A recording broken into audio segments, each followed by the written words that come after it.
Maret tahun 2022, saya dari DPD Alur Barito pada hari ini menyusuri Sungai Lahe. Jadi ini Kampung Haragandang namanya.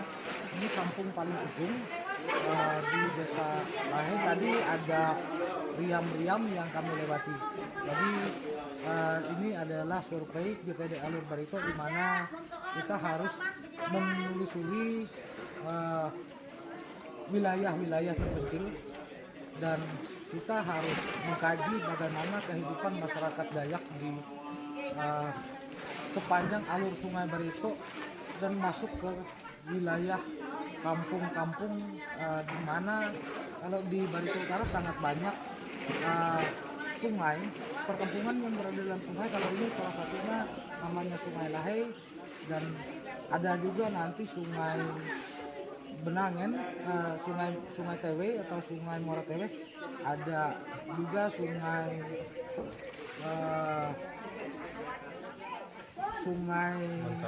Mentalat dan lain-lain. Jadi kalau di Barito Utara sangat banyak sungai, di mana bahwa pada setiap sungai di situ ada penduduk yang memang dari zaman purbakala dulu banyak penduduk yang bermukim di sekitar wilayah pedalaman. Kita data nanti kita gali juga, dan ini pekerjaan yang sangat luar biasa, tidak cukup hanya sekali dua kali, dan memang kita sadari bahwa ini menekan biaya yang sangat banyak. Namun DPD Alur Barito tidak pernah putus asa bagaimanapun untuk menjangkau pada seluruh pedesaan, pelosok-pelosok, supaya lebih meningkatkan bagaimana nanti kehidupan orang Dayak di sana bisa kita publikasi. Demikian Pak, terima kasih. Adalah Desa Haragandang. Desa Haragandang ini paling ujung, tinggal satu desa lagi dalam wilayah Sungai Lahe. Saudara pemirsa, supaya diketahui bahwa sumber gas untuk PLN ini berada di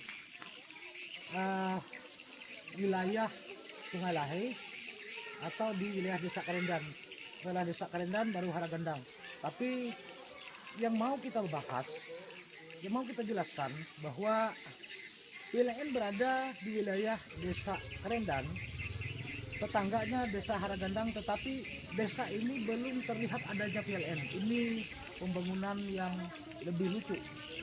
Ini investasi ini ya oke lah kalau bisa kita katakan bahwa ini adalah investasi, di mana namanya investasi pasti ada keberuntungan, tetapi perlu juga diperhatikan kesejahteraan masyarakat. Jadi jangan sampai keberuntungan ini dikejar dengan sangat luar biasa, tetapi kesejahteraan masyarakat belum diperhatikan.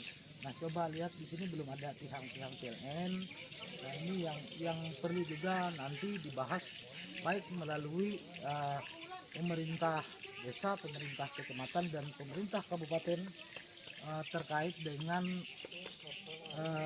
investasi PLN yang bahwa diambil dari tambang gas yang berada di Sungai Lahe. Demikian pemirsa yang perlu kita jelaskan di sini. Terima kasih.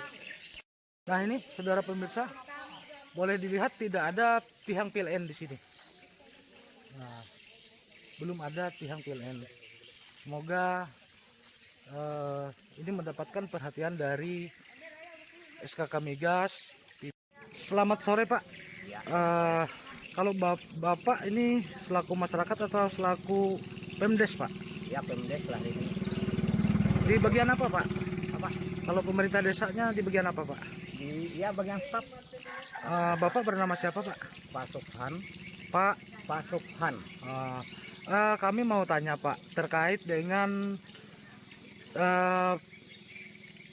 keberadaan SKK Migas yang berada di jalur Sungai Lahe. Tapi waktu kami mengunjung ke sini Pak, kami tidak melihat adanya PLN. Kemarin Pak, apa Bapak sudah pernah mengusulkan Pak bahwa di desa ini belum terkena PLN? Padahal cuma ini kan tetangga daripada bagian tambang Pak, tambang gas. Apa yang terjadi Pak sehingga belum mendapatkan perhatian dari PLN Pak?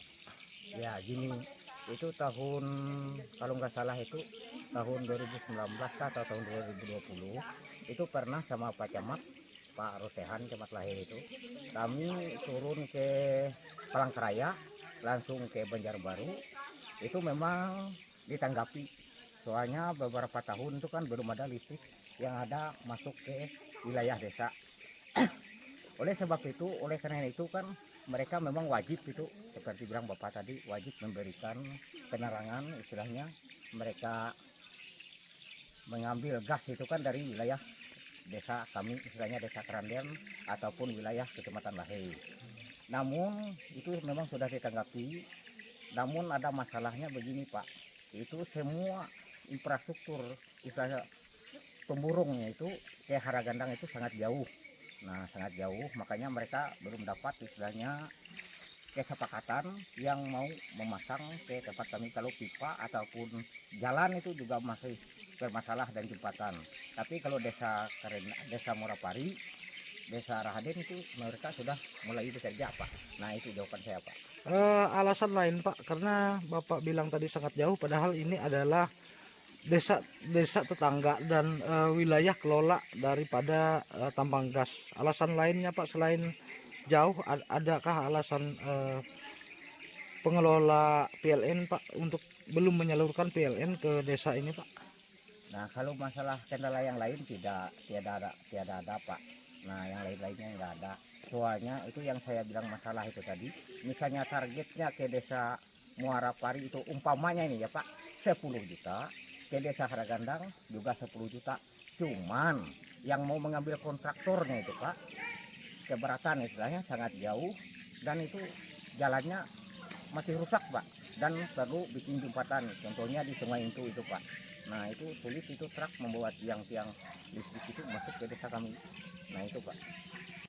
Harapan Bapak Pak, karena ini memang desa binaan sebetulnya oleh tambang gas yang digunakan untuk PLN. Harapan Bapak Pak selaku desa tetangga bagaimana Pak?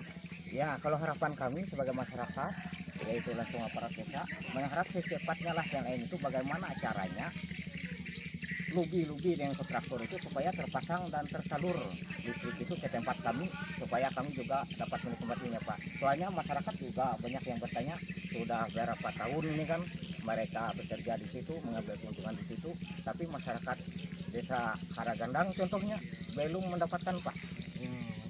Jadi harapan Bapak supaya ya namanya investasi Pak, kita tentunya tahu bahwa mereka perlu mencari yang lebih menguntungkan, tetapi perlu juga memperhatikan kesejahteraan masyarakat Pak ya. Iya. Mungkin begitu. Oke Pak, terima kasih Pak, dan mohon izin Pak, ini nanti akan kami sampaikan konfirmasi balik ke bagian pengelolaan tambang gas dan akan kami siarkan Pak melalui berbagai media Pak. Terima kasih Pak. Selamat sore.